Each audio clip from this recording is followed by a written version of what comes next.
بسم اللہ الرحمن الرحیم۔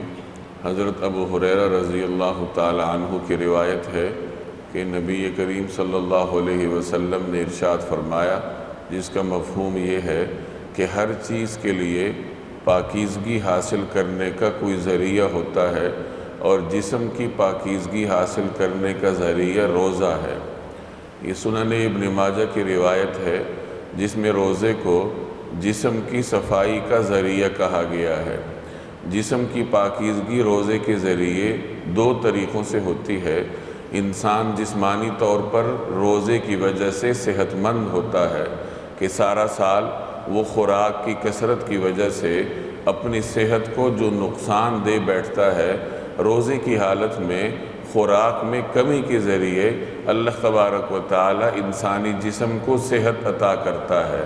اسی طریقے سے روزے کی وجہ سے روحانی طور پر بھی انسان صحت مند ہوتا ہے، کیونکہ انسان کے اندر اس کے مادے اور روحانیت میں ایک کشمکش جاری رہتی ہے، اور انسان اپنی خواہشات پر جتنا عمل کرتا ہے اس کی مادیت اس کی روحانیت پر غالب آتی رہتی ہے۔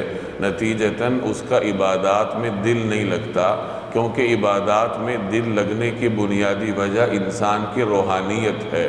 تو جب روزے میں انسان اپنی خواہشات پر قابو پاتا ہے، کھانے پینے میں کمی لاتا ہے، تو اس کی مادیت کمزور ہوتی ہے اور اس کی روحانیت ابھر کر سامنے آتی ہے۔ نتیجتاً اس کا دل عبادات میں لگنے لگ جاتا ہے۔ تو گویا کہ روزہ نہ صرف یہ کہ عبادت ہے، بلکہ یہ انسان کے لیے ایک تربیتی عمل ہے۔ اس کی وجہ سے اللہ تعالیٰ جسمانی طور پر بھی انسان کو صحت عطا کرتا ہے، اور روحانی طور پر بھی انسان پاکیزہ اور طہارت حاصل کرتا ہے۔ اللہ تبارک و تعالی عمل کرنے کی توفیق عطا فرمائے۔